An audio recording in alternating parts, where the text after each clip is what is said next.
कहानी की शुरुआत होती है आसमान में उड़ते एक ऐसे प्लेन से जिसे देखकर कोई भी नहीं कह सकता था कि अगले कुछ मिनटों में सब कुछ तबाह होने वाला है। अंदर बैठे सभी लोग अपने अपने काम में लगे थे। कोई बातें कर रहा था, कोई आराम कर रहा था। तो हमारी मेन कैरेक्टर लिंडा भी अपने दोस्तों के साथ बिजनेस ट्रिप पर जा रही थी। लेकिन तभी मौसम ने अचानक ऐसा करवट बदली कि पूरा प्लेन बुरी तरह कांपने लगा। इससे पहले कि कोई कुछ समझ पाता, एक जबरदस्त धमाका हुआ और पूरे केबिन में चीख पुकार मच गई।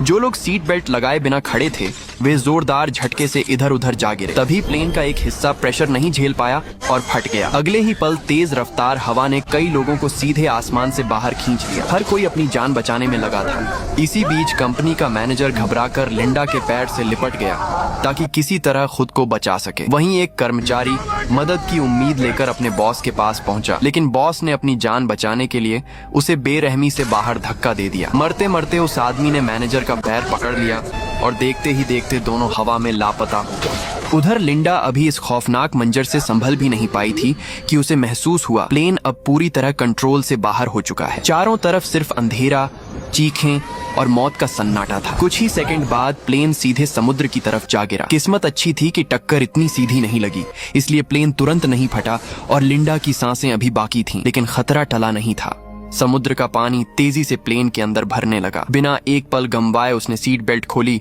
और पूरी ताकत से तैरकर बाहर निकलने की कोशिश करती है।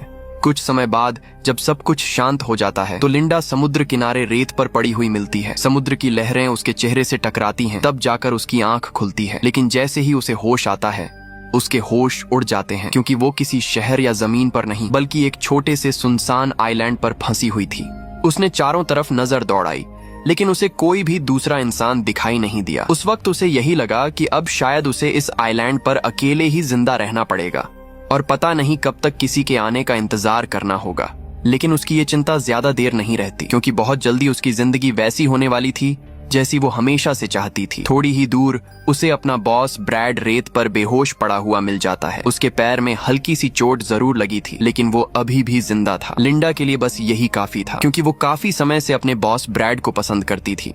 तभी दूर आसमान में बादलों की तेज आवाज सुनाई देती है। उसे समझ आ जाता है कि अब बारिश होने वाली है, इसलिए वो बिना समय गंवाए एक नुकीला पत्थर बनाती है। फिर कुछ बड़े बड़े पत्ते इकट्ठा करती है, पेड़ों की बेलें तोड़कर लाती है और लकड़ियों का सहारा लेकर बहुत जल्दी एक छोटी सी झोपड़ी बना देती है। वो झोपड़ी हवा तो ठीक से नहीं रोक सकती थी, लेकिन बारिश से बचने के लिए बिल्कुल सही थी। आखिर वो अपने पसंदीदा इंसान को बारिश में भीगने कैसे देती। ब्रैड को झोपड़ी के अंदर लिटाने के बाद लिंडा रेत में एक गड्ढा खोदती है। फिर उसके बीच में नारियल का आधा खोल रखती है और उसके चारों तरफ पत्ते लगा देती है ताकि बारिश का साफ पानी उसमें जमा हो जाए। बारिश खत्म होने के बाद पूरे एक दिन तक बेहोश रहने वाला ब्रैड आखिर होश में आ जाता है। वैसे तो उसे लिंडा बिल्कुल पसंद नहीं थी, बल्कि वो उसे कंपनी में भी बिल्कुल पसंद नहीं करता था। लेकिन अब किस्मत दोनों को एक ही आइलैंड पर ले आई थी। फिर भी लिंडा ने उसकी इतनी देखभाल की थी, इसलिए उसने उसे एक बार धन्यवाद जरूर कहा। बस ब्रैड के मुंह से इतना सुनते ही लिंडा खुशी से खिल उठती है। उसे लगता है कि अब ब्रैड को ताकत की जरूरत है, इसलिए वो उसके लिए मछली पकड़कर आग पर भूनती है ताकि उसे थोड़ा प्रोटीन मिल सके। लेकिन ब्रैड तो हमेशा बड़े बड़े होटल और महंगे खाने का आदी था। उसे ऐसी सीधी सादी भुनी हुई मछली बिल्कुल अच्छी नहीं लगती। फिर भी लिंडा उसे जबरदस्ती वो मछली खिला देती है। आखिर अगर वो भूख से मर गया तो उसका इतना सब करना बेकार हो जाएगा। रात होने पर लिंडा समुद्र किनारे बैठकर लहरों को देख रही होती है। तभी उसके चेहरे पर अपने आप मुस्कान आ जाती है। उसने कभी सोचा भी नहीं था कि एक प्लेन हादसा उसे उसके पसंदीदा इंसान के साथ दुनिया से दूर बिल्कुल अकेले रहने का मौका दे देगा। अगर ये हादसा नहीं हुआ होता तो वो ऐसा सपना भी नहीं देख सकती थी। अच्छी बात ये थी कि उसे पहले से सर्वाइवल स्किल्स सीखने का बहुत शौक था और अब वही सारी चीजें इस आइलैंड पर उसके बहुत काम आने वाली थीं। अगली सुबह ब्रैड की नींद खुलते ही उसका मूड बहुत खराब हो जाता है, क्योंकि पूरी रात लिंडा ने अपने जूते उसके चेहरे के बिल्कुल पास रख दिए थे और उनकी बदबू उसे सारी रात परेशान करती रही। लेकिन इस समय वो इन छोटी छोटी बातों पर झगड़ा नहीं करना चाहता था। उसके दिमाग में सिर्फ एक ही बात चल रही थी कि किसी भी तरह इस मनहूस आइलैंड से जल्दी निकलना है।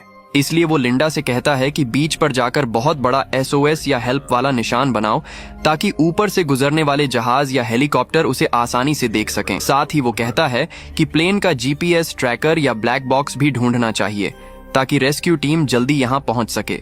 लेकिन लिंडा बिल्कुल आराम से कहती है कि ये सारी बातें अभी इतनी जरूरी नहीं है। इस समय सबसे जरूरी है कि पहले जिंदा रहने का इंतजाम किया जाए। खाना, पीने का पानी और रहने की जगह तैयार करनी होगी। उसके बाद बाकी चीजें देखेंगे। लिंडा की ये बात सुनकर ब्रैड को बहुत गुस्सा आ जाता है। वो चिढ़कर कहता है कि यहाँ कोई घर गृहस्थी बसाने की जरूरत नहीं है। वो उसे ताना मारते हुए कहता है कि यहाँ हाउसवाइफ बनने का नाटक मत करो। तुम्हारे बिना भी मैं आराम से जिंदा रह सकता हूँ। इतना कहकर वो खुद उठने की कोशिश करता है। उसके पैर में चोट लगी होने की वजह से उसे ठीक से चलने में दिक्कत हो रही थी। लिंडा उसकी मदद करने के लिए आगे बढ़ती है, लेकिन ब्रैड उसका हाथ झटक देता है। कंपनी में होने पर लिंडा हमेशा उसकी बातें चुपचाप सुन लेती थी, लेकिन अब ये ऑफिस नहीं था। अब दोनों एक सुनसान आइलैंड पर फंसे हुए थे। ब्रैड के इस व्यवहार से लिंडा को भी गुस्सा आ जाता है। वो अपना सामान उठाती है और बिना पीछे देखे वहाँ से चली जाती है। 1 घंटा बीत जाता है, फिर 2 घंटे, फिर 3 घंटे, फिर 4 घंटे, यहाँ तक कि 7 घंटे भी निकल जाते हैं, लेकिन लिंडा वापस नहीं आती। पूरा दिन गुजर जाता है और अगली सुबह तक ब्रैड की हालत खराब होने लगती है। अब उसे समझ आने लगता है कि अकेले इस आइलैंड पर रहना इतना आसान नहीं है। तभी लिंडा वापस उसके पास आती है। ब्रैड उसे ऐसे देखता है जैसे उसके सामने कोई सुपर हीरो खड़ा हो। लिंडा उसे देखकर कहती है, ब्रैड, अब हम कंपनी में नहीं हैं। इसके बाद लिंडा जल्दी जल्दी एक लंबा भाला बनाना शुरू कर देती है, क्योंकि जब वो अकेली गई थी तब उसे जंगल में जंगली सुअर के निशान मिले थे। वो सोचती है कि रोज रोज सिर्फ मछली खाकर कब तक काम चलेगा, अब कुछ अलग खाना भी मिल सकता है। दूसरी तरफ ब्रैड को जंगली सुअरों के बारे में बिल्कुल भी जानकारी नहीं होती। वो डरते हुए पूछता है कि क्या वो जानवर खतरनाक होता है। लिंडा सिर्फ इतना कहती है कि तुम यहीं रुको, मैं संभाल लूंगी। इसके बाद वो अकेली ही हाथ में भाला लेकर जंगल की तरफ निकल पड़ती है। असल में जंगली सुअर बहुत ज्यादा खतरनाक होते हैं। उनका स्वभाव बेहद आक्रामक होता है। एक बड़ा जंगली सुअर 200 किलो से भी ज्यादा वजन का हो सकता है और दौड़ते समय उसकी स्पीड करीब 70 किलोमीटर प्रति घंटा तक पहुंच जाती है। अगर वो हमला कर दे तो अपने दांतों से इंसान के शरीर को बुरी तरह फाड़ सकता है। खासकर जब उसके बच्चे आसपास हों या उसका प्रजनन का समय चल रहा हो, तब वो और भी ज्यादा खतरनाक हो जाता है। लेकिन खतरा चाहे जितना भी हो, अगर उसे पकड़ लिया जाए तो उसका मांस बहुत स्वादिष्ट होता है। इधर कई दिनों से बारिश नहीं हुई थी, इसलिए पीने का पानी भी खत्म होने लगा था। लिंडा पानी की तलाश में जंगल के अंदर जाती है। थोड़ी देर बाद उसे एक छोटा सा झरना मिल जाता है। साफ और ठंडा पानी देखकर वो वहीं नहाने भी लगती है, लेकिन नहाते नहाते अचानक उसकी नजर समुद्र की तरफ जाती है। वहाँ उसे एक नाव दिखाई देती है जो उनके आइलैंड के पास से गुजर रही थी। पहले तो वो जल्दी से उसकी तरफ भागती है ताकि मदद के लिए चिल्ला सके, लेकिन अगले ही पल वो रुक जाती है। उसके मन में एक अजीब सा ख्याल आता है, अगर उस नाव वालों ने उन्हें देख लिया तो वो और ब्रैड हमेशा के लिए अलग हो जाएंगे। उनका ये अकेला वाला साथ यहीं खत्म हो जाएगा। इसलिए वो जानबूझकर आवाज नहीं लगाती। किस्मत से नाव वाले भी उसे देख नहीं पाते और आगे निकल जाते हैं। धीरे धीरे इस आइलैंड पर कई दिन बीत जाते हैं। अब ब्रैड यहाँ की जिंदगी से पूरी तरह तंग आ चुका था। एक दिन वो लिंडा से कहता है कि हमें लकड़ियों का एक बड़ा बेड़ा बनाना चाहिए और समुद्र पार करके किसी तरह घर लौटने की कोशिश करनी चाहिए। लेकिन लिंडा हर बार कोई न कोई बहाना बनाकर उसकी बात टाल देती है। उसकी हर बात का मतलब सिर्फ यही होता था कि उसे इस आइलैंड से जाने की कोई जल्दी नहीं है। वो यहीं ब्रैड के साथ रहकर अपनी जिंदगी बिताना चाहती थी। इसी बात को लेकर दोनों के बीच जोरदार बहस हो जाती है। आखिरकार दोनों फैसला करते हैं कि अब वो अलग अलग रहेंगे और अपना अपना इंतजाम खुद करेंगे। लेकिन ब्रैड ने अपनी पूरी जिंदगी में कभी ऐसा कोई काम नहीं किया था। वो हमेशा आराम की जिंदगी जीता आया था। उसे एक छोटी सी झोपड़ी तक बनानी नहीं आती थी। लकड़ियां रगड़कर आग जलाना भी उसके बस की बात नहीं थी। यहाँ तक कि बारिश का पानी जमा करना भी उसके लिए मुश्किल हो गया। जब तक वो बर्तन ठीक से रखता तब तक बारिश बंद हो चुकी होती। आखिर में उसके पास सिर्फ एक ही काम बचा। वो बीच पर एक बड़ा सा मदद का निशान बनाकर बैठ गया और सोचने लगा कि जब किस्मत होगी तब कोई आकर उसे बचा ही लेगा। दूसरी तरफ लिंडा की जिंदगी बिल्कुल अलग चल रही थी। वो हर रोज मछलियां पकड़कर लाती और जानबूझकर ब्रैड के सामने से गुजरती ताकि उसे दिखा सके कि वो कितनी आसानी से सब कुछ कर सकती है। बेचारा ब्रैड सिर्फ उसे देखता रह जाता। उसकी हालत इतनी खराब हो गई थी कि एक दिन जब उसने एक छोटा सा कीड़ा देखा तो उसे देखकर भी उसके मुंह में पानी आ गया। उधर लिंडा के पास खाने के लिए जंगली फल थे, पीने के लिए ठंडा झरने का पानी था और ताजी मछलियां भी थीं। उसे देखकर तो ऐसा लगता था जैसे वो किसी सुनसान आइलैंड पर फंसी नहीं बल्कि छुट्टियां मनाने आई हों। आखिरकार ब्रैड को अपनी गलती का एहसास होने लगा। वो खुद चलकर लिंडा के पास आता है और उससे माफी मांगता है। वो मान लेता है कि यहाँ आकर उसे समझ में आ गया है कि ये ऑफिस नहीं है जहाँ वो अपनी बॉस वाली अकड़ दिखा सके। इस आइलैंड पर अगर उसे जिंदा रहना है तो उसे लिंडा की मदद की जरूरत पड़ेगी। वो वादा करता है कि अब वो ठीक से काम करेगा, सर्वाइवल स्किल्स सीखेगा और जितना हो सकेगा लिंडा का हाथ बंटाएगा। वो उससे कहता है कि पहले की तरह उसे फिर से अपने साथ रख ले। लिंडा उसकी बात मान जाती है। इसके बाद वो ब्रैड को पूरे आइलैंड की जगह जगह घुमाकर वहां का इलाका समझाने लगती है। वो उसे जंगल के रास्ते, पानी के सोर्स और दूसरी जरूरी जगहें दिखाती है। फिर वो उसे एक बहुत ऊंची और खतरनाक चट्टान के पास लेकर जाती है। वहां से नीचे गिरने का मतलब सीधा मौत था। लिंडा उसे चेतावनी देती है कि आगे एक बहुत बड़ा एक्स आकार का पत्थर है, उस तरफ कभी मत जाना। वहां कांटेदार झाड़ियां हैं, जहरीली बेलें हैं और कई खतरनाक कीड़े भी रहते हैं। अगर गलती से वहां चले गए तो जान भी जा सकती है। रास्ते में चलते हुए वो ब्रैड को ये भी सिखाती है कि कौन से फल और पौधे खाने लायक होते हैं और कौन से जहरीले। वो कहती है कि अगर किसी पौधे का रस हाथ पर लगाने से त्वचा पर जलन या कोई रिएक्शन हो जाए तो उसे कभी मत खाना। इसी तरह दोनों वापस लौट रहे होते हैं कि तभी अचानक रास्ते में कुछ ऐसा होता है कि लिंडा की जान पर बन आती है। लेकिन इस वक्त ब्रैड उससे भी ज्यादा घबरा जाता है, क्योंकि उसे अभी तक सर्वाइवल की सारी चीजें सीखनी बाकी थीं। अगर इस समय लिंडा को कुछ हो गया तो वो भी इस आइलैंड पर ज्यादा दिन जिंदा नहीं रह पाएगा। कुछ समय बाद दोनों फैसला करते हैं कि अब बीच के पास बनी झोपड़ी छोड़कर जंगल के अंदर एक ज्यादा सुरक्षित जगह पर रहेंगे। वहां पहुंचकर दोनों मिलकर अपनी नई झोपड़ी को पहले से कहीं ज्यादा मजबूत बनाते हैं। झोपड़ी अभी भी बहुत साधारण थी, लेकिन अब पहले से ज्यादा सुरक्षित हो चुकी थी। इसी दौरान ब्रैड भी धीरे धीरे कई सर्वाइवल स्किल्स सीख लेता है। एक रात ब्रैड लिंडा को समुद्र किनारे बुलाता है। वो कहता है कि इन दिनों लिंडा ने उसे जो कुछ भी सिखाया है उसके लिए वो उसका धन्यवाद करना चाहता है। उसने अपने हाथों से कुछ खाना भी बनाया था। लिंडा को लगा कि शायद आज की रात बहुत खास और रोमांटिक होने वाली है, लेकिन जैसे ही वो उस खाने का पहला निवाला खाती है उसे अचानक चक्कर आने लगते हैं। उसकी आंखों के सामने सब धुंधला होने लगता है और वो जमीन पर गिर पड़ती है। अब उसके शरीर में बिल्कुल भी ताकत नहीं बचती और वो हिल तक नहीं पाती। लिंडा को इस हालत में देखकर ब्रैड उसकी मदद करने के बजाय तुरंत जंगल की तरफ भाग जाता है। कुछ देर बाद वो वहां से एक खुद का बनाया हुआ लकड़ी का बेड़ा घसीटते हुए बाहर लाता है। तभी पता चलता है कि इतने दिनों से वो सिर्फ सर्वाइवल सीख ही नहीं रहा था, बल्कि चोरी छिपे यहाँ से भागने की पूरी तैयारी भी कर रहा था। लिंडा जमीन पर पड़ी हुई बस बेबस होकर अपने पसंदीदा इंसान को दूर जाते हुए देखती रह जाती है। जैसे ही ब्रैड अपने बेड़े को समुद्र में उतारता है और पहली लहर पार कर लेता है, वो खुशी से झूम उठता है। उसे लगता है कि उसका बनाया हुआ बेड़ा बहुत मजबूत है और अब वो आसानी से इस आइलैंड से निकल जाएगा। वो पीछे मुड़कर लिंडा का मजाक भी उड़ाता है, लेकिन उसकी ये खुशी ज्यादा देर नहीं टिकती। दूसरी ही बड़ी लहर आते ही लकड़ी का पूरा बेड़ा टूटकर बिखरने लगता है। इसके तुरंत बाद एक और बहुत बड़ी लहर आती है और ब्रैड समुद्र में डूबने लगता है। मौत सामने देखकर उसकी आंखों के सामने अपनी मंगेतर जूली का चेहरा आ जाता है। एक पल के लिए उसे लगता है कि शायद वो अपने घर पहुंच गया है, लेकिन असलियत कुछ और थी। तब तक लिंडा के शरीर से दवा का असर खत्म हो चुका था। वो समुद्र में कूदकर ब्रैड की जान बचाती है और उसे खींचकर वापस किनारे ले आती है। इस दौरान वो पानी भी उगल रही होती है और साथ ही उसे मुंह से सांस देकर बचाने की कोशिश भी करती है। अगली सुबह ब्रैड बहाने बनाने लगता है। वो कहता है कि उसका भागने का कोई गलत इरादा नहीं था, लेकिन अंदर ही अंदर उसे सबसे ज्यादा पछतावा इस बात का था कि उसने खाने में जहरीले पौधे का जहर बहुत कम मिलाया था। वो सोचने लगता है कि अगर उसी रात लिंडा मर जाती तो आज उसे ये सब नहीं झेलना पड़ता। कल रात जो इंसान बेड़े पर खड़ा होकर खुद को सबसे चालाक समझ रहा था, आज वही सबसे ज्यादा शर्मिंदा था। ब्रैड की हालत देखकर लिंडा उसे खाने के लिए ब्लू रिंग ऑक्टोपस की सींक बनाकर देती है। ब्रैड को बिल्कुल भी नहीं पता था कि ये ऑक्टोपस बेहद जहरीला होता है। वो बिना कुछ सोचे उसे खा लेता है। उसे खाते देखकर लिंडा हल्का सा मुस्कुरा देती है, क्योंकि उसे पता था कि थोड़ी ही देर में वो जो चाहेगी वही होगा। कुछ ही मिनटों बाद ब्रैड को महसूस होता है कि उसका पूरा शरीर सुन्न पड़ गया है। वो सब कुछ देख और सुन तो सकता था, उसका दिमाग भी पूरी तरह काम कर रहा था, लेकिन वो अपने शरीर का एक भी हिस्सा नहीं हिला पा रहा था। इस ब्लू रिंग ऑक्टोपस का जहर इंसान की नसों पर असर करता है और शरीर को पूरी तरह बेकार कर देता है। हालांकि लिंडा ने जहर की मात्रा इतनी ही रखी थी कि उसकी जान को कोई खतरा ना हो।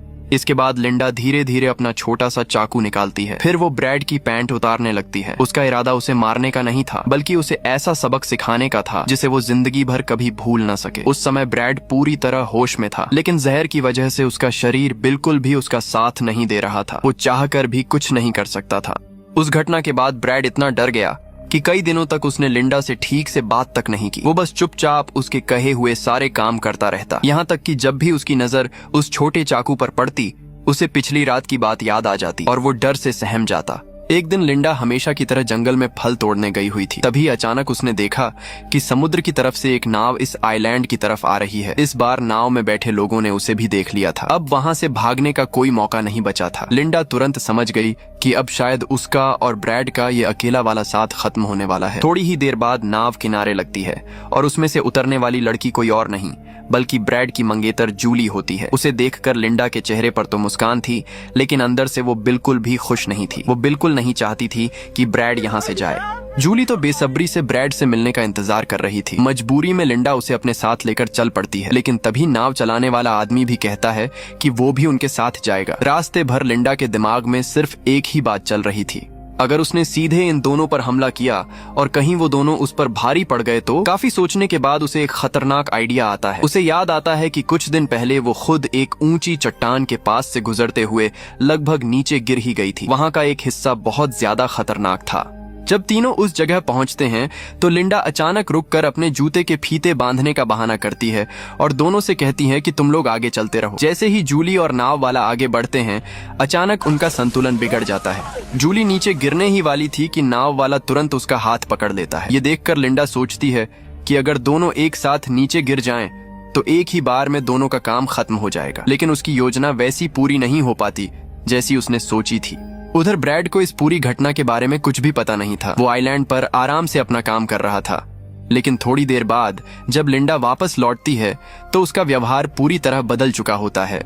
ब्रैड तुरंत महसूस कर लेता है कि आज कुछ तो गड़बड़ है। जो लिंडा हर समय हंसती रहती थी, इधर उधर दौड़ती रहती थी, वही आज चुपचाप समुद्र किनारे बैठी अजीब अजीब हरकतें कर रही थी। कभी बिना वजह रेत में कुछ बनाने लगती, कभी घंटों तक एक ही जगह बैठकर खोई रहती। उसे देखकर ऐसा लग रहा था जैसे उसका दिमाग कहीं और ही चला गया हो। ब्रैड सोचता है कि शायद उसका मूड ठीक नहीं है। वो उसे जंगल चलकर जंगली सुअर ढूंढने के लिए कहता है, लेकिन लिंडा बिना कुछ बोले वहीं लेटी रहती है। वो कहीं नहीं जाना चाहती। उसके चेहरे पर साफ दिख रहा था कि वो किसी बात को लेकर अंदर ही अंदर परेशान है और खुद को ही दोष दे रही है। इसी बीच ब्रैड की नजर पास में पड़े उसी छोटे चाकू पर जाती है। एक पल के लिए उसके मन में ख्याल आता है कि यही सही मौका है। अगर वो अभी पीछे से हमला कर दे तो शायद हमेशा के लिए आजाद हो सकता है। लेकिन अगले ही पल उसे पिछली रात का वो डरावना अनुभव याद आ जाता है। वो सोचने लगता है कि अगर हमला करने के बाद भी वो लिंडा को हरा नहीं पाया तो इस बार शायद उसकी जान ही चली जाएगी। यही सोचकर उसकी हिम्मत जवाब दे देती है और वो कुछ भी करने की हिम्मत नहीं जुटा पाता। उस रात जब लिंडा सो रही होती है, तभी अचानक उसे किसी औरत की आवाज सुनाई देती है। वो बार बार उसका नाम लेकर मदद के लिए पुकार रही होती है। लिंडा की आंख खुल जाती है। उसे ऐसा लगता है जैसे जूली अभी भी जिंदा है और उसे ढूंढते हुए यहाँ तक पहुंच गई है। वो तुरंत एक जलती हुई मशाल उठाती है और आवाज की तरफ बढ़ने लगती है। जैसे जैसे वो आगे जाती है, उसकी धड़कनें तेज होती जाती हैं। तभी वो देखती है कि जूली समुद्र के पानी से बाहर निकल रही है। उसका पूरा शरीर बुरी तरह घायल था और वो दर्द से चीख रही थी। जूली गुस्से में लिंडा की तरफ देखकर चिल्लाती है, तुमने मुझे मारने की कोशिश की? क्यों? आखिर क्यों? मैंने तुम्हारा क्या बिगाड़ा था? तुम ऐसा कैसे कर सकती हो? मैं ब्रैड को सब कुछ बता दूंगी। उसे पता चल जाएगा कि तुम एक कातिल हो, तुम एक खूनी हो। जूली की ये बातें सुनकर लिंडा पूरी तरह घबरा जाती है। वो बिना कुछ सोचे अपनी लाठी पूरी ताकत से उसकी तरफ घुमा देती है। लेकिन जैसे ही लाठी आगे जाती है, अगले ही पल जूली अचानक गायब हो जाती है। लिंडा घबराकर इधर उधर देखने लगती है। तभी उसकी आंख खुलती है और उसे समझ आता है कि ये सब सिर्फ एक डरावना सपना था। लेकिन अगली सुबह जो होता है वो किसी बुरे सपने से भी ज्यादा डरावना था। ब्रैड समुद्र किनारे कुछ ढूंढ रहा होता है। तभी उसकी नजर एक इंसानी हाथ पर पड़ती है। वो उसे ध्यान से देखता है और तुरंत पहचान जाता है कि ये हाथ जूली का है, क्योंकि उसकी उंगली में वही सगाई की हीरे वाली अंगूठी थी जिसे वो बहुत अच्छी तरह पहचानता था। ब्रैड ये देखकर पूरी तरह सन्न रह जाता है। वो तुरंत लिंडा के पास जाता है और उससे सवाल करने लगता है। पहले तो लिंडा बहाने बनाने की कोशिश करती है, लेकिन इस बार ब्रैड उसकी एक भी बात पर भरोसा नहीं करता। पिछले कई दिनों से उसे लिंडा का अजीब व्यवहार पहले ही शक में डाल चुका था। उसे हमेशा लगता था कि लिंडा कुछ छिपा रही है, लेकिन उसने कभी नहीं सोचा था कि वो किसी की जान लेने जैसी हरकत भी कर सकती है। जब लिंडा समझ जाती है कि अब उससे सच छिप नहीं सकता, तो वो अपनी सुरक्षा के लिए पास रखा चाकू उठाने की कोशिश करती है। लेकिन ब्रैड उससे एक कदम आगे निकल चुका था। उसने मौका मिलते ही वो चाकू पहले ही छिपा दिया था। इसके बाद दोनों के बीच जबरदस्त लड़ाई शुरू हो जाती है। दोनों एक दूसरे पर पूरी ताकत से हमला करते हैं। कभी ब्रैड भारी पड़ता है तो कभी लिंडा। दोनों किसी भी कीमत पर हार मानने को तैयार नहीं थे। इसी लड़ाई के दौरान मौका मिलते ही ब्रैड पूरी ताकत से वहां से भाग निकलता है। वो बिना पीछे देखे जंगल की तरफ दौड़ता रहता है, लेकिन दौड़ते दौड़ते अचानक उसके सामने एक ऐसी चीज आती है जिसे देखकर उसके पैरों तले जमीन खिसक जाती है। इस सुनसान आइलैंड के बीचों बीच एक बहुत बड़ा और शानदार आलीशान बंगला खड़ा था। अब जाकर ब्रैड को समझ आता है कि उस दिन लिंडा ने उसे उस दिशा में जाने से बार बार क्यों मना किया था। उसने कहा था कि वहां जाना बहुत खतरनाक है, लेकिन असली वजह कुछ और ही थी। उस तरफ ये पूरा आलीशान बंगला मौजूद था जिसे लिंडा उससे छिपाकर रखना चाहती थी। शुरुआत में लिंडा को भी इस आलीशान बंगले के बारे में कुछ नहीं पता था, लेकिन जिस दिन उसने समुद्र में एक नाव को इस आइलैंड के पास आते देखा था, उस दिन वो चुपचाप उसका पीछा करते हुए यहाँ तक पहुंच गई थी। तब उसने देखा कि कुछ लोग इस बंगले की देखभाल और जरूरी सामान पहुंचाने आए थे। जब उनमें से एक आदमी दरवाजा खोलने के लिए पासवर्ड डाल रहा था, तब लिंडा ने छिपकर वो पूरा पासवर्ड याद कर लिया। बाद में जब सारे लोग वहां से चले गए तो वो चुपके से बंगले के अंदर घुस गई। अंदर उसे तरह तरह का स्वादिष्ट खाना मिला जिसे उसने पेट भर कर खाया। वहां से निकलते वक्त उसने एक छोटा सा चाकू भी अपने साथ चुरा लिया। उधर अपनी जान बचाकर भागता हुआ ब्रैड भी उसी बंगले के अंदर पहुंच जाता है। वो जोर जोर से मदद के लिए चिल्लाने लगता है, लेकिन पूरे बंगले में उसके अलावा कोई भी मौजूद नहीं था। वो सोचता है कि कम से कम कोई हथियार ही मिल जाए ताकि अगर लिंडा यहाँ आ जाए तो वो अपना बचाव कर सके। लेकिन उसे पूरे बंगले में एक भी चाकू नहीं मिलता, क्योंकि लिंडा पहले ही सारे चाकू छिपा चुकी थी। उसी समय लिंडा भी ब्रैड का पीछा करते हुए बंगले तक पहुंच जाती है। वो सीधे कंट्रोल रूम में जाती है, जहां लगे कैमरों की मदद से पूरे बंगले के हर कमरे पर नजर रखी जा सकती थी। मॉनिटर पर वो ब्रैड की हर छोटी बड़ी हरकत देख रही थी। इतना ही नहीं, उसने पहले ही बंगले का सिक्योरिटी अलार्म भी बंद कर दिया था। इसीलिए बंगले के असली मालिकों को ये पता भी नहीं चलने वाला था कि कोई अंदर घुस चुका है। कुछ देर बाद लिंडा हाथ में बंदूक लेकर ब्रैड के सामने पहुंच जाती है। अब ब्रैड पूरी तरह टूट चुका था। उसे समझ आ गया था कि इस बार बचना बहुत मुश्किल है। वो तुरंत घुटनों के बल बैठ जाता है और लिंडा से अपनी जान की भीख मांगने लगता है। वो एक एक बात ऐसी कहता है जो सीधे लिंडा के दिल पर असर करती है।